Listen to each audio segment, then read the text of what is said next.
Bonsoir, juste une vidéo pour vous expliquer l'intérêt de cette colonne signaux fractales et des nouveautés que qu'on y a apportées. Euh, comme je vous ai expliqué, la première chose c'est les signaux de sortie de position, que ça soit une position acheteuse ou vendeuse. Donc les signaux de sortie de position acheteuse, j'affiche ça en rouge. Donc c'est quand ça clôture sous l'ellipse. Et les signaux de sortie de position vendeuse, ils s'affichent en vert, puisque c'est un rachat. Et donc c'est la clôture au-dessus d'ellipse. Pour la tendance, j'avais mis au début que l'ellipse pour la tendance haussière soit au-dessus des tisses.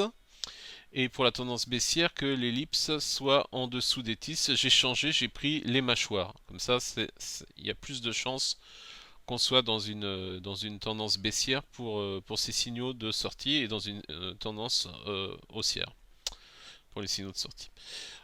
Ensuite, j'ai mis les nouvelles fractales. Donc c'est tout simple. Dès qu'il y a une nouvelle fractale, à partir donc du deuxième chandelier même en cours, donc qui sera au-dessus au-dessus ou en dessous de la fractale.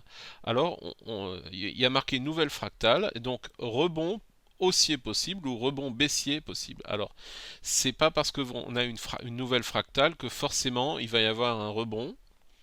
Mais si vous associez ça avec les divergences, alors ça donne plus de probabilité pour qu'on ait une fractale donc qui est intéressante pour un rebond baissier ou haussier. Donc en l'occurrence, vous avez par exemple sur ST microélectronique, nouvelle fractale rebond baissier possible en dessous de 8,59 € et vous constatez qu'on a une divergence baissière actuellement sur ST microélectronique.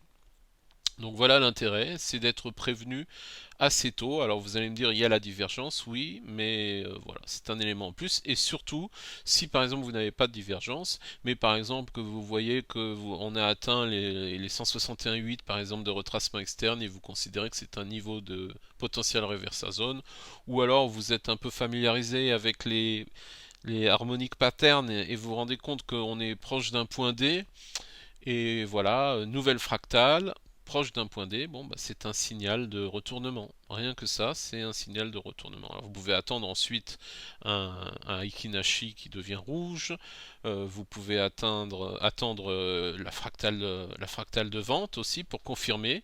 Mais en tout cas, ça nous avertit que quelque chose du retournement, le plus tôt possible, que quelque chose est en train de se mettre en place.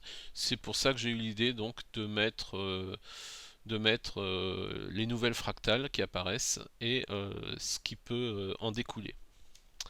Voilà, c'est tout pour cette vidéo. Merci.